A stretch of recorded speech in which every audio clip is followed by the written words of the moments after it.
Hello student, आज આપણે ધોરણ 12 કેમેસ્ટ્રી ચેપ્ટર નંબર 12 ની અંદર કાર્બોક્સિલિક એસિડ સમૂહની રાસાયણિક પ્રક્રિયા વિશે સમજીશું અને એની અંદર આપણે સૌથી પહેલા સમજીશું એ છે એસિડિકતા। સામાન્ય રીતે એસિડિકતા શાના ઉપર આધાર રાખે તો કોઈ પણ એસિડ હોય કે કોઈ પણ સંયોજન હોય એનું જ્યારે વિયોજન કરો છો તે સમયે એનામાંથી H+ આયન નીકળ્યા પછી એ જે આયન બને છે એ આયનની સ્થાયીતા કેટલી છે એના ઉપર આધાર રાખે, પ્લસ એ H+ આયન કેટલો જલ્દી રિલીઝ કરે છે એના ઉપર આધાર રાખે અને એના આધારે એનો એસિડિકતા નક્કી થાય છે। હમણાં તમે 12થમાં આગળ ફિનોલ ભણી ગયા છો, આલ્કોહોલ ભણી ગયા છો, એની પહેલાં તમે આલ્કેન ભણી ગયા છો, આલ્કિન ભણી ગયા, એ બધું જ તમે ભણી ગયા છો એ। અને હવે આપણે ભણીએ છીએ અહીંયા એસિડ। આ જે બધી વસ્તુ આપણે ભણી એ બધાની અંદર તમારે એસિડિકતાનો કોન્સેપ્ટ કોઈને કોઈ જગ્યાએ આવ્યો છે। તો જ્યારે એસિડની વાત કરો છો, એવી પર્ટિક્યુલર કાર્બોક્સિલિક એસિડની વાત કરીએ છીએ ત્યારે એની એસિડિકતા નક્કી કરવી હોય તો એ શાના ઉપર આધાર રાખશે અને એ કેવી રીતે તમે નોટ કરી શકો છો। તો એસિડ ગ્રુપને જો આપણે ડિસ્ક્રાઇબ કરીએ તો એ આવી રીતે લખાય, જ્યારે એની પાણી સાથે પ્રક્રિયા થશે ત્યારે એનામાંથી આ જે હાઇડ્રોજન જે છે એ પાણી પાસે જતો રહેશે અને એનું કન્વર્ઝન થઈ જશે H3O+ આયનના। બાકી જે બની જશે એ તમારો આયન બનશે, જેની અંદર એક પાસે ઓક્સિજન આવશે અને બીજા પાસે ડબલ બોન્ડ આવશે। આ બંને વચ્ચે રિવર્સિબલ પ્રોસેસ થાય, મતલબ કે અંદર અંદર એ લોકો બદલાયા જશે પોતપોતાનું સ્થાન અને એના કારણે તમને 2 સ્પંદન સૂત્રો મળશે અને એ 2 સ્પંદન સૂત્રોને તમારે જો ડિસ્ક્રાઇબ કરવા હોય તો આપણે પછી એને આવી રીતે કરી શકીએ છીએ, જેવી રીતે બેન્ઝિનમાં તમે ડોટેડ લાઇનનો એક રાઉન્ડ બનાવો તો એવી રીતે અહીંયા 2 ઓક્સિજન વચ્ચે દ્વિબંધ ફરતા હોવાથી એને પણ આવી રીતે ડોટેડ લાઇનથી આપણે બતાવી શકીએ અને વચ્ચે માઇનસ ચિહ્ન મૂકી શકીએ, જેથી આપણે એવું દર્શાવી શકીએ છીએ કે અહીંયા 2 દ્વિબંધ જે છે એ પોતપોતાનું સ્થાન બદલે છે અને માઇનસ આયન જે છે એ પણ એની સાથે સાથે બદલાતું રહે છે। આ જે સ્પંદન સૂત્ર મળ્યા છે, આ જે આયન મળ્યો છે, જે આયન આપણને મળે છે એને આપણે શું કહીશું? Carboxylate ion. આ કાર્બોક્સિલેટ આયન જે મળે છે એ કાર્બોક્સિલેટ આયનની હાજરીના કારણે અને એની સ્થાયીતાના કારણે એસિડ જે છે એ એસિડની એસિડિકતા સૌથી વધારે છે કમ્પેર ટુ ફિનોલ કરતાં અને કમ્પેર ટુ આલ્કોહોલ કરતાં। એસિડ કરતાં સૌથી વધારે જો કન્સિડર કરો છો કે એસિડ કરતાં પણ કોણ વધારે છે તો અહીંયા તમારે શબ્દ વપરાયો છે ખનિજ એસિડ। એ ખનિજ એસિડ બીજું કશું નથી, સાંદ્ર એસિડ જે કહીએ છીએ આપણે H2SO4, HCl, HNO3 એ બધા ખનિજ એસિડ કહેવાય છે, મુખ્ય એસિડ જે કહીએ છીએ આપણે એ। આમ તો તમારે આ એસિડ, ફિનોલ અને આલ્કોહોલની સિરીઝ બને। એસિડ જે છે એની એસિડિકતા ફિનોલ કરતાં વધારે કેમ થઈ એનું કારણ જો સમજીએ તો એસિડની અંદર સામાન્ય રીતે આ કાર્બોક્સિલેટ આયન બન્યો, જ્યારે ફિનોલમાં શું બની જાય છે? ફિનોક્સાઇડ આયન બને છે O-। કાર્બોક્સિલેટ આયન જે બને છે એ કાર્બોક્સિલેટ આયનની અંદર એવી કોઈ શક્યતા નથી કે ઇલેક્ટ્રોન જે છે જે માઇનસ ચાર્જ તરીકે રહ્યો છે એ ઇલેક્ટ્રોન અહીંયા કાર્બન કે બીજા આલ્કાઇલ સમૂહ ઉપર જઈ શકે, પણ અહીંયા ફિનોક્સાઇડ આયનમાં શું થઈ જાય છે કે અહીંયા જે નેગેટિવ આયન રહ્યો છે, મતલબ કે જે ઇલેક્ટ્રોન્સ રહ્યા છે એક્સ્ટ્રા, એ કોના દ્વારા પ્રભાવિત થશે? તો બેન્ઝિનના જે સ્પંદન સૂત્રો મળે છે એના ઉપર એની અસર જોવા મળી છે, કારણ કે એ ફિનોક્સાઇડ આયનના માઇનસ ચાર્જ એ આની અંદર સ્પંદન સૂત્રો ક્રિએટ કરશે, પ્લસ ઇલેક્ટ્રોન વાદળની હાજરીના કારણે પણ એ ઇફેક્ટ કરે છે। એટલે કાર્બોક્સિલેટ આયન કરતાં ફિનોક્સાઇડ આયનની સ્થિરતા જે છે એ કેવી છે?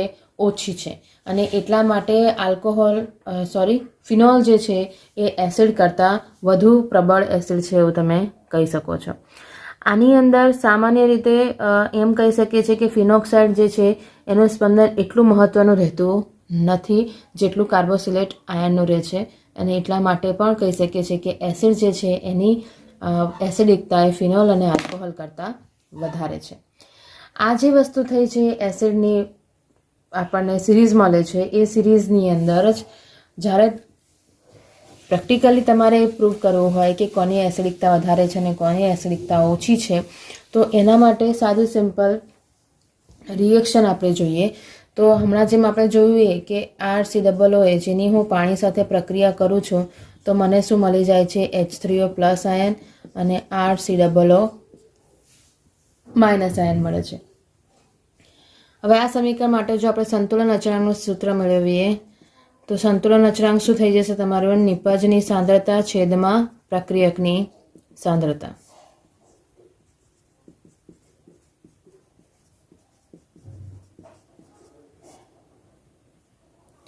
બરાબર.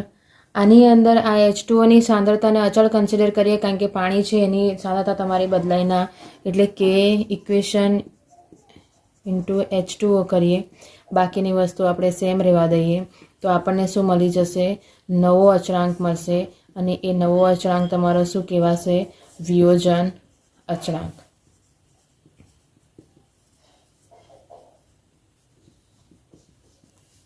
કે બરાબર છે, જેનું સૂત્ર તમારી પાસે સીધું આ મળી જશે, જેનામાં નિપજની સાંદ્રતા અને પ્રક્રિયકની પાણી સિવાયની સાંદ્રતાઓ છે. ક્લિયર?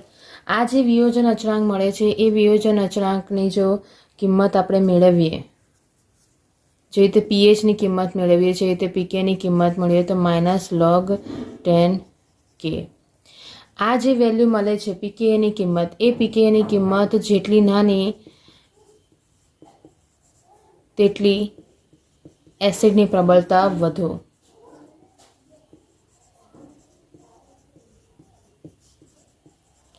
અને એના જ હિસાબે જ્યારે આપણે સિરીઝો કન્સિડર કરીએ છીએ તો એની અંદર HCl છે, HClની પીએચ તમને આપી દીધી છે -7.0, જે દર્શાવે છે કે -7 છે એટલા માટે એની પ્રબળતા સૌથી વધારે છે. એવી જ રીતે બીજા તમને સિરીઝ સિક્વન્સીસ જોઈએ તો એ સિક્વન્સીસની અંદર જ્યારે પીકેની વેલ્યુ તમારી જેટલી નાની થાય એટલી એની એસિડની પ્રબળતા વધતી જાય. એવી રીતે સૌથી વધુ પ્રબળ કાર્બોક્સિલિક એસિડ જે તમને આપ્યો છે એ ટ્રાયફ્લોરો એસિટિક એસિડ આપ્યું છે, CF3COOH, જેની પીકેની વેલ્યુ તમારી ખૂબ જ ઓછી છે અને એટલા માટે એને પ્રબળ એસિટિક એસિડ, પ્રબળ કાર્બોક્સિલિક એસિડ કન્સિડર કરાવ્યું છે. પ્રબળ, મધ્ય પ્રબળ અને નિર્બળ એસિડની જો વાત કરીએ, બરાબર છે, તો એની અંદર પીકેની સિરીઝ તમને આપી દીધી છે કે એની પીકેની કિંમત કેટલી હોય તો એના આધારે તમે કહી શકો છો કે આ પ્રબળ હશે. તો સપોઝ કે પ્રબળની જે છે એ પ્રબળ માટે પીકેની વેલ્યુ જે છે એ 1 કરતાં ઓછી હોવી જોઈએ. બરાબર છે. મધ્યથી પ્રબળ જે છે, મધ્ય પ્રબળ છે એના માટે 5 થી 15ની વચ્ચે હોય તો એ મધ્ય પ્રબળ એસિડ કહેવાશે. અને એની સામે જો પીકેની કિંમત 15 કરતાં વધારે હોય તો એ પછી જે છે એ નિર્બળ એસિડ તરીકે કન્સિડર થાય. એટલે આની અંદર જ્યારે તમે સાદે સિમ્પલ વસ્તુ સમજીએ તો જે પીકેની કિંમત જેટલી નાની હોય એટલી એની એસિડની પ્રબળતા વધે, એટલે કે એની એસિડિકતા વધી જાય, એવું તમારે અહીંયા ધ્યાનમાં રાખવાનું. અને તમને સિરીઝ પૂછાય છે ત્યારે એ સિરીઝમાં પણ તમારે એ જ વસ્તુ કન્સિડર કરવાની. આ જે આખું આપી દીધું છે એના જ કોન્સેપ્ટમાં જ્યારે આપણે પર્ટિક્યુલર કોઈ સમૂહ એની સાથે જોડાયો હોય એસિડ ગ્રુપ સાથે, તો એસિડ ગ્રુપના આધારે તમે કેવી રીતે એ ગ્રુપના આધારે કેવી રીતે કન્સિડર થશે કે એની એસિડિકતા વધશે, એટલે કે એની એસિડિક પ્રબળતા વધશે કે એની ઘટશે. તો એનામાં તમને 2 શબ્દો આપી દીધા છે, EWG, ઇલેક્ટ્રોન વિથડ્રોઈંગ ગ્રુપ.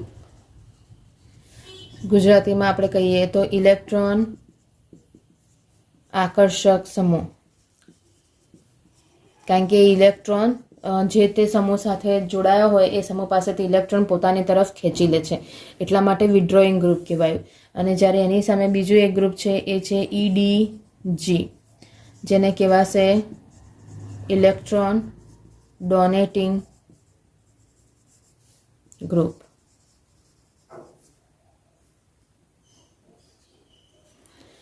આમાં આપણે કહી શકીએ છીએ કે ઇલેક્ટ્રોન દાતા સમૂહ.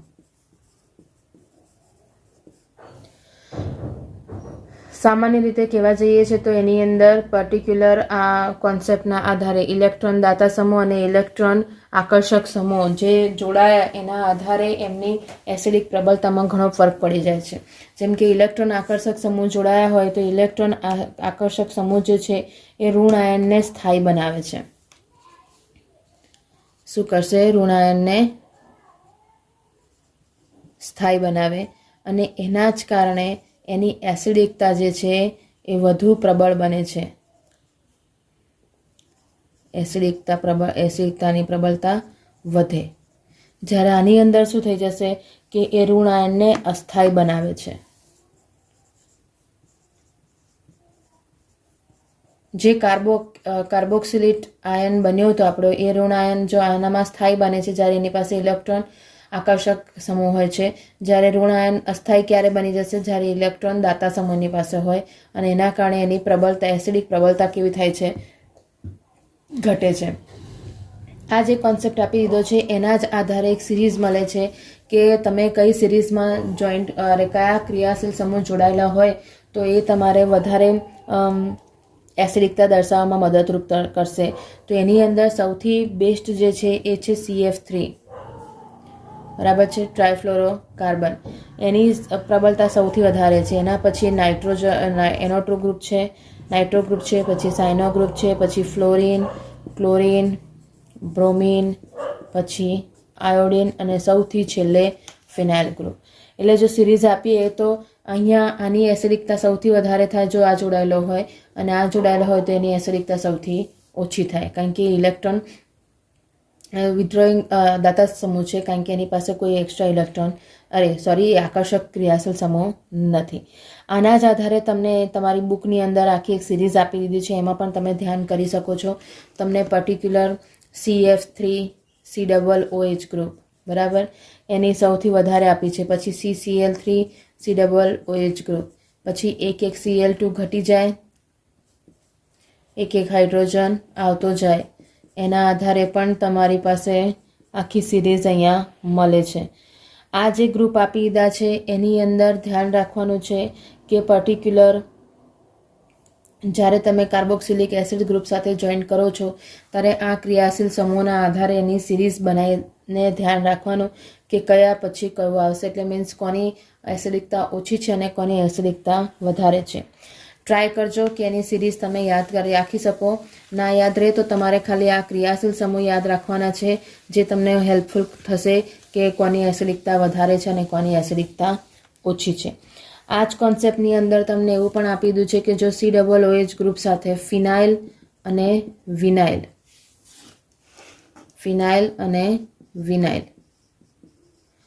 મતલબ ડબલ બોન્ડ અને ફિનાઇલ મતલબ બેન્ઝીન. જો કાર્બોક્સિલિક એસિડ સમૂહ સાથે સીધા વિનાઇલ અને ફિનાઇલ જેવા સમૂહ જોડાયેલા હોય અને અનુવર્તી કાર્બોક્સિલિક એસિડ બનાવતા હોય તો એની એસિડિક પ્રબળતા વધે છે. એટલે કે એના આધારે આપણે જો એવું કરીએ કે બેન્ઝીન છે, બરાબર છે, એ બેન્ઝીન સાથે COOH ગ્રુપ જોડાયેલું હોય તો એની એસિડિકતા વધે. અનુવર્તી કાર્બોક્સિલિક એસિડની પ્રબળતા વધે છે, એસિડિક પ્રબળતા વધે છે. એવી રીતે વિનાઇલને જો કન્સિડર કરો છો તો CH2 ડબલ બોન્ડ CH અને COOH ગ્રુપ હોય તો આનામાં પણ એની એસિડિકતાની પ્રબળતા વધી જશે. એનું કારણ છે કે જે કાર્બોક્સિલિક કાર્બન છે એ sp2 કાર્બન સાથે જોડાયેલો હોય તો તેની વચ્ચે ઉચ્ચ વિદ્યુત ઋણતા જોવા મળે છે. આ જે વિદ્યુત ઋણતા મળી છે એનું કારણ સ્પંદન સૂત્ર બી કન્સિડર કરી શકો છો કારણ કે આ જે કાર્બોક્સિલેટ આયન છે એ sp2 સંકરણ ધરાવતા કાર્બન સાથે જોડાયેલો છે એટલે એમની અંદર દ્વિબંધની ઇન્ટરચેન્જ થઈ શકે છે. એરોમેટિક એસિડની જે એસિડિકતા છે એની સાપેક્ષમાં બીજા જ્યારે એના વ્યુત્પન્નોની વાત કરીએ તો એના વ્યુત્પન્નો માટે એવું કીધું છે ફરીથી સેમ કે એ જો EWG હોય મતલબ કે ઇલેક્ટ્રોન આકર્ષક ગ્રુપ સમૂહ હશે તો એની એસિડિકતા વધે છે, પણ જો ઇલેક્ટ્રોન દાતા સમૂહ હોય તો એની એસિડિકતા ઘટે છે. એટલા માટે તમને આનામાં સિરીઝ આપી દીધી કે જો EWG જોડાયો છે અને EDG જોડાયો છે, જેમ કે સપોઝ કે આ EDG છે, ક્લિયર છે, મતલબ કે ઇલેક્ટ્રોન ઇલેક્ટ્રોન દાતા સમૂહ, ત્યારે એની એસિડિકતા જે છે એ બેન્ઝોઇક એસિડની સાપેક્ષમાં ઓછી છે, એટલે બેન્ઝોઇક એસિડની વધારે થઈ.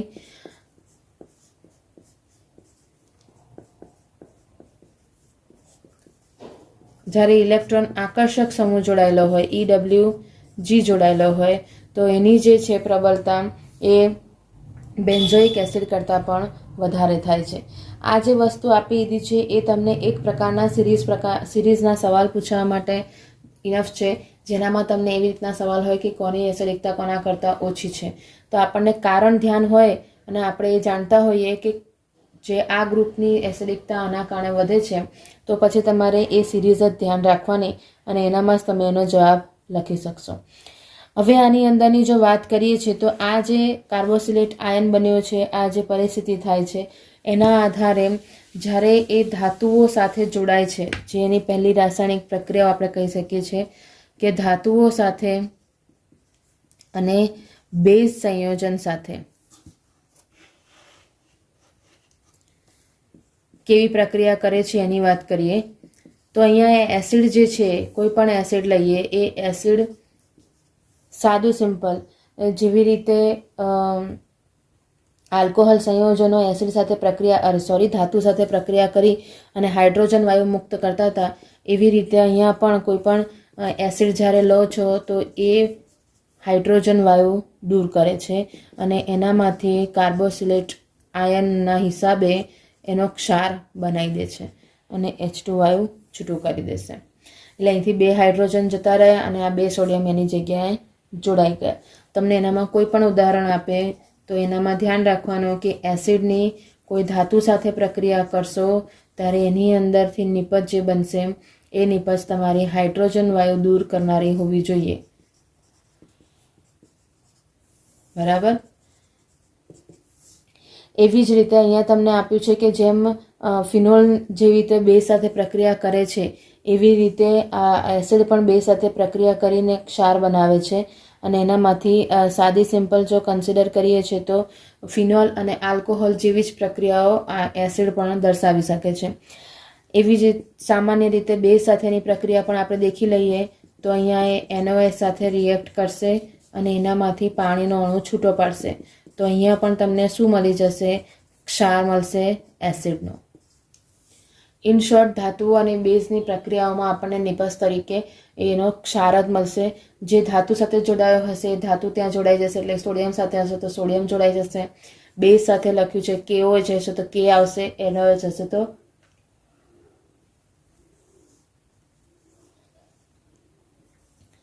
એવી જ રીતે એ કોઈ પણ સાદું જે છે એ સોડિયમ કાર્બોનેટ અને સોડિયમ બાયકાર્બોનેટ સાથે, એટલે કે કાર્બોનેટ અને હાઇડ્રોજન કાર્બોનેટ સાથે પણ પ્રક્રિયા દર્શાવે છે. તો અહીંયા આપણે એને સોડિયમ બાયકાર્બોનેટનું ઉદાહરણ લીધું, તો અહીંયા પણ એ ક્ષાર જ બનાવી દેશે અને એનામાંથી છૂટું પડશે એ 2 વાયુઓ છૂટા પડી જશે, H2O અને CO2, અથવા તો પાણી આનો અણુ છૂટો પડશે અને કાર્બન ડાયોક્સાઇડ એક ગેસ ફોર્મ તરીકે મુક્ત થઈ જશે. બરાબર છે. આ જે પરિસ્થિતિ આપી દીધી છે એની અંદરના આ કોન્સેપ્ટમાં ધાતુ અને બેઝની અંદર એટલું જ વસ્તુ થઈ કે તમારે ધ્યાન રાખવાનું છે કે સોડિયમ હોય કે પોટેશિયમ હોય, ધાતુઓ સાથે રિએક્ટ થાય, બેઝ સાથે રિએક્ટ થાય કે કાર્બોનેટ કે બાયકાર્બોનેટ સાથે રિએક્ટ થાય, એનામાંથી નિપજ તમારી એક ક્ષાર જ બનશે અને એના જ આધારે તમારે એનો કામ કરવાનું. હવે જો એની અંદર આપણે વાત કરીએ તો એ જે સેકન્ડ રાસાયણિક પ્રક્રિયાઓ સમજી લઈએ. સેકન્ડ રાસાયણિક પ્રક્રિયા જે છે એ છે તમારી જેની અંદર બંધ તૂટે એ પ્રકારના તમને આપ્યા છે. એમાંથી હાફ કોન્સેપ્ટ જે છે એ હાફ કોન્સેપ્ટ અહીંથી નીકળી ગયો છે, જે 70% સિલેબસ આપણે ભણવાનો છે અહીં એક્ઝામમાં છે એના આધારે. તો આપણે ખાલી હમણાં એ જોઈએ ને બાકીનું એક્સ્ટ્રા પછી જોઈશું. તો અહીંયા COH બંધ તૂટે ત્યારે એ પ્રકારની પ્રક્રિયાઓની જો વાત કરી લઈએ તો એમાં સૌથી પહેલી પ્રક્રિયા તમારી આવશે કે એનહાઇડ્રાઇડની બનાવટ.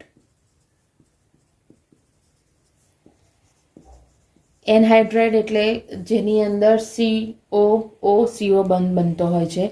તો જ્યારે તમે કોઈ 2 એસિડનું રિએક્શન કરો છો આપણે બે મોલને અલગ અલગ લખી કાઢીએ, CH3COOH અને CH3COOH. મતલબ કે આપણે એસિટિક એસિડ લીધો છે અહીંયા. એ એસિટિક એસિડની હું પ્રક્રિયા કરી દઈશ. ખનિજ એસિડ જેવા H2SO4ની હાજરીમાં તમારે પ્રક્રિયા કરવાની છે, અથવા તો P2O5 સાથે એને ગરમ કરો તો એનામાંથી અનુવર્તી હાઇડ્રાઇડ મળી જાય. ખનિજ એસિડ એટલે કોન્સન્ટ્રેટ. અહીંયા H2SO4 યુઝ કરીએ છીએ, એને ગરમ કરીશું, અથવા તો P2O5 પણ યુઝ કરી શકીએ છીએ. તમારે આનામાંથી દૂર કરવાનું છે પાણીનો અણુ. પાણીનો અણુ આપણે ક્યાંથી દૂર કરીશું? કોઈ એકમાંથી OH અને બીજામાંથી H. આ છૂટું પાડી દઈએ તો CH3CO. અહીંયા એટલું જ બાકી રહ્યું. આ બાજુ શું બાકી રહ્યું? OCOCH3. બરાબર છે. તો આ તમારું શું બની ગયું છે? એસિટિક અથવા તો ethanoic anhydride. Ethanoic anhydride. Clear? કોઈ પણ તમને એસિડ આપ્યા હોય એની અંદર તમારે ખાલી એટલું જ કરવાનું છે કે એકનો OH અને બીજાનો હાઇડ્રોજન એટલું છૂટું કરી દો એટલે તમારો એનો રિલેટેડ એનો એનહાઇડ્રાઇડ અહીંયા મળી જશે. એવી જ રીતનું સેકન્ડ જો લઈએ એ છે એસ્ટરીકરણ. એસ્ટરીકરણની પ્રોસેસમાં આપણે જાણીએ છીએ એ પ્રમાણે કે એક આલ્કોહોલ અને એક એસિડ ભેગા થઈને એક એસ્ટરનું નિર્માણ કરે છે. તો અહીંયા જ્યારે કોઈ પણ એસિડ લઈએ એની કોઈ એક આલ્કોહોલ સાથે રિએક્શન લઈશું અને એની જ્યારે HCl છે કે H2SO4 છે એની હાજરીમાં પ્રક્રિયા કરો તો એ ઉદ્દીપક તરીકે કાર્ય કરશે અને એનામાંથી પણ આવી રીતે એસિડમાંથી OH જશે અને આલ્કોહોલમાંથી હાઇડ્રોજન છૂટો પડશે અને તમને શું નિપજ મળી જશે? એસ્ટર મળી જાય. બરાબર છે. અને અહીંયા પાણીનો અણુ છૂટો પડી ગયો. અહીંયા માઇનસ કહીને લખો કે અહીંયા પ્લસ કહીને લખો, બંને વસ્તુ સેમ છે એટલે એ ધ્યાન રાખવાનું. તો એસ્ટરીકરણ એ સાદી સિમ્પલ સી પ્રક્રિયા છે કે એક એસિડ અને એક આલ્કોહોલ વચ્ચે જ્યારે પ્રક્રિયા થાય છે ત્યારે એનામાંથી એસ્ટર અને પાણીનો અણુ છૂટો પડી જાય છે. આ જે પ્રક્રિયાઓ છે એ પ્રક્રિયાઓમાં તમને બીજા કોઈ પણ ઉદાહરણ આવે તો તમારે એનામાં ગભરાવાનું નહીં. ખાલી ધ્યાન રાખવાનું કે એસિડમાંથી OH બંધ દૂર કરો અને આલ્કોહોલમાંથી હાઇડ્રોજન. સાદું સિમ્પલ રિએક્શન જોઈ લઈએ તો અહીંયાથી આપણે OH જતા રહીએ અને અહીંયાથી H જતું રહેશે તો CH3COCH3. બરાબર છે. આ તમારું સાદું સિમ્પલ એક એસ્ટર બની ગયું. આ જે બે પ્રક્રિયાઓ થઈ છે બંને પ્રક્રિયાઓ ઇઝી છે. તમારે એનામાં ઉદાહરણ આવી શકે છે એસિટિક એનહાઇડ્રાઇડ અને એસ્ટર જે છે એ એસ્ટર તમારા સિમ્પલ સી પ્રક્રિયાઓના ઉદાહરણો છે એટલે ઇઝીલી તમે એને કરી શકો છો. એ રીતના જવાબ મળી જશે અને સ્વાધ્યાયના પ્રશ્નોમાં એને ચેક કરી લેવાનું કે એના રિલેટેડ સવાલો કયા છે તે. ત્રીજી પ્રક્રિયાઓ જે છે એમાં છે PCl3, PCl5 અને SOCl2 સાથેની પ્રક્રિયાઓ. શરૂઆતમાં આલ્કોહોલના ચેપ્ટરમાં આપણે આ વસ્તુ ભણી ગયા છે. ઇવન તમે આલ્કિલ હેલાઇડના ચેપ્ટરમાં પણ આ વસ્તુ ભણી ગયા છો કે PCl5 થી PCl3 અને SOCl2 એની સાથેના રિએક્શનથી તમને એનો જવાબ મળતો હતો. અહીંયા હાઇડ્રોક્સિલ સમૂહ જે આપ્યો છે જે કાર્બોક્સિલિક એસિડ સમૂહમાં છે એ હાઇડ્રોક્સિલ સમૂહ જે છે એ આલ્કોહોલ સંયોજનના હાઇડ્રોક્સિલ સમૂહ જેવું જ વર્તન કરે છે. એટલા માટે એણે જે રિએક્શન્સ આપી એ રિએક્શન્સ આ પણ આપે છે. આલ્કિલ હેલાઇડના ચેપ્ટરમાં નહીં, સોરી, આલ્કોહોલના ચેપ્ટરમાં તમે આલ્કિલ હેલાઇડની બનાવટમાં આ વસ્તુ સમજ્યા હતા એટલે એ વસ્તુ ત્યાં હતી. પણ આપણે પ્રક્રિયાની શરૂઆત કરી હતી આલ્કોહોલથી કરી હતી અને એની અંદર OH ક્રિયાશીલ સમૂહ જે છે એ Clથી હેરફેર થઈ જતો હતો એટલે કે બદલાઈ જતો હતો. તો અહીંયા પણ વસ્તુ એવી જ થશે કે તમારી પાસે કોઈ એક એસિડ છે એની પ્રક્રિયા તમે PCl3 સાથે કરો છો તો આ વસ્તુ આપણને ધ્યાન છે કે જ્યારે 3 લઈએ PCl3 હોય છે તો તમારે 3 મોલ લેવા પડે અને એની સાથે રિએક્ટ કરીશું તો પાછળનો OH જતો રહેશે અને ત્યાં એક Cl જોડાઈ જશે. બરાબર છે. તો RCOOHનું કન્વર્ઝન થઈ જશે RCOClમાં કન્વર્ઝન થઈ જશે અને એનામાંથી છૂટું શું પડી જશે? H3 PO3. 3 હાઇડ્રોજન આના ગયા, 3 ઓક્સિજન પણ આ ગયા અને અહીંથી ખાલી ફોસ્ફરસ ગયો એટલે H3PO3. એટલે તમને સપોઝ કે પ્રોપેનોઇક એસિડ આપ્યું છે અને એનામાંથી તમને જવાબ પૂછે છે તો એનામાંથી આપણે આન્સર મેળવીશું CH3COO કશું જ કરવાનું નહીં, OH ને હટાવીને ત્યાં Cl મૂકી દેવાનું અને છૂટું શું પડી જશે H3PO3. એવી જ રીતે ફરી પ્રક્રિયા કરીશું. સપોઝ કે આપણે PCl5 સાથે પ્રક્રિયા કરવાની છે તો એમાં પણ એ જ થશે. હમણાં જ આપણે કીધું એ પ્રમાણે કે OH જે છે એ આલ્કોહોલના OH જેમ જ વર્તે છે. તો આપણે એ પ્રક્રિયાઓમાં પહેલાં ભણી ગયા છે કે OH જે છે એ હટી જશે અને Cl ત્યાં જોડાઈ જશે. આનામાંથી શું છૂટું પડી જશે POCl3 અને HCl. એવી જ રીતની મેન પ્રક્રિયા જે છે એ SOCl2ની ગણાય છે. મેન પ્રક્રિયા એટલે અથવા તો તમે એમ કહી શકો છો કે એને વધુ મહત્વ કેમ આપવામાં આવે છે, કારણ કે આ પ્રક્રિયા દરમિયાન જ્યારે નિપજ મળે છે ત્યારે એનામાંથી 2 પ્રકારના વાયુઓ છૂટા પડે છે. આ બંને ગેસિયસ ફોર્મમાં છૂટા પડે છે. એટલે જ્યારે નિપજ બને છે ત્યારે આ બંને વાયુ ઓટોમેટિક જાતે બહાર નીકળી જાય અને એના કારણે તમારે નિપજ જે બને છે એ વધુ શુદ્ધ મળશે કમ્પેર ટુ આ 2 પ્રક્રિયાઓ કરતાં. એટલા માટે તમને એની અંદર આ પ્રક્રિયા મળી શકે છે. એટલે તમારે એસાઇલ ક્લોરાઇડ બનાવવું હોય અને એની અંદર તમારે એસિડ આપ્યો હોય, એસિડ ક્લોરાઇડ બનાવવું હોય અને તમને એસિડ આપ્યો હોય પ્રક્રિયક તરીકે, તો તમે આ 3માંથી કોઈ પણ એક પ્રક્રિયાનો ઉપયોગ કરી શકો છો અને તમારો જવાબ મેળવી શકો છો. છેલ્લી પ્રક્રિયા આપણે જોઈ લઈએ. એ છેલ્લી પ્રક્રિયા જે છે એ છે એમોનિયા સાથેની એની બનાવટ છે. એમોનિયા સાથે જ્યારે રિએક્ટ કરે છે ત્યારે શું થશે? એમોનિયા સાથે જ્યારે એસિડ પ્રક્રિયા કરશે તો એનામાંથી પહેલાં તો એ એક આયન બનાવશે NH4+ CH3COO- અને પછી એનામાંથી પાણીનો અણુ દૂર થશે તો એનામાંથી એમાઇડ બનાવશે. બરાબર છે? આ એસિટેમાઇડ, એસિટિક એસિડમાંથી. એટલે એમોનિયા સાથેની બનાવટમાં એ સાદું સિમ્પલ જો એક જ સ્ટેપમાં લખવી હોય પ્રક્રિયા તો COOH + NH3 gives -H2O, ગરમ કરો CH3CONH2. કરીશું, અહીંથી એક હાઇડ્રોજન ગયો અને અહીંથી OH ગયો તો થઈ ગયા -H2 અને તમને નિપજ તરીકે એમાઇડ મળી ગયો. આ જ પ્રક્રિયાઓ જ્યારે તમે એરોમેટિક સંયોજન સાથે કરો છો તો એરોમેટિક સંયોજનમાં પણ આવું જ રીતનું થશે કે એમાં પણ તમારે COOH ગ્રુપ જે છે એનામાં પાછળથી OH હટાવીને સાદું સિમ્પલ તમારે એની પાછળ NH2 લખી દેવાનું છે તો તમારી નિપજ ત્યાં ને ત્યાં બની જશે. આ એક મધ્યવર્તી સ્ટેપ છે.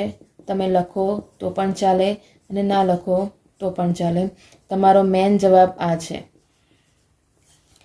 બેન્ઝોઇક એસિડમાંથી બેન્ઝેમાઇડ. બરાબર છે? એવી જ રીતનો એક જે છે એક પ્રક્રિયા આપણે ધ્યાન કરીશું એ છે થેલિક એસિડમાંથી. થેલિક એસિડ કોને કહેવાશે? એક જ બેન્ઝીન ઉપર 2 COOH ગ્રુપ હોય તો એને શું કહેવાશે? થેલિક એસિડ.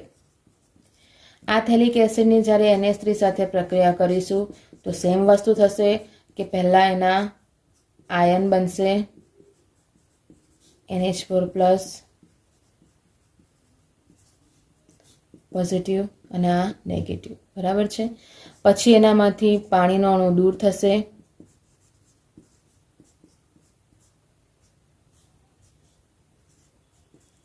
CONH2 એટલે આ થેલેમાઇડ બનશે. થેલિક એસિડમાંથી થેલેમાઇડ. પણ આ થેલેમાઇડમાં એક રિએક્શન હજુ થાય છે એ છે કે એને જ્યારે તમે વધુ ગરમી આપો છો તો એનામાંથી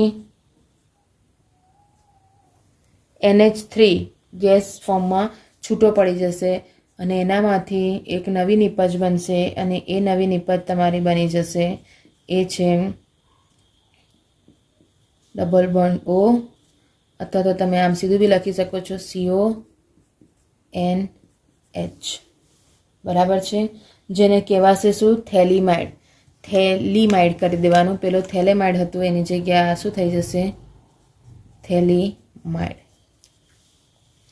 એટલે સમજીને આન્સર આપવાના. તમને એવું પૂછ્યું હોય કે થેલિક એસિડમાંથી થેલીમાઇડ સમજાવો, તો આખી ઇક્વેશન્સ તમારે લખવી પડે. પહેલાં થેલેમાઇડ બનાવવાનું અને પછી એનામાંથી વધુ ગરમી આપો તો એ થેલીમાઇડ બની જાય. બરાબર છે, એટલે એ વસ્તુ ધ્યાન રાખવાની. આ જે પ્રક્રિયાઓ છે એ સામાન્ય રીતે એસિડની રાસાયણિક પ્રક્રિયાઓ હતી, જેની અંદર તમે એક રીતે જોવા જાઓ તો એક એસિડ ક્લોરાઇડ બનાવ્યો, એક સોડિયમના ક્ષાર બનાવ્યા, એક એમાઇડ બનાવ્યો. એવી રીતે તમે એનામાંથી જવાબ મેળવ્યા છે. એક એસ્ટર બન્યો, એક એનહાઇડ્રાઇડ બન્યો. આમ આની સાથે આપણું ચેપ્ટર નંબર 12 અહીંયા પૂરું થાય છે. આ 70% સિલેબસ સાથેનું ચેપ્ટર આપણે અહીંયા કર્યું છે. બાકીનું આપણે નેક્સ્ટ વિડીયોઝમાં જોઈશું.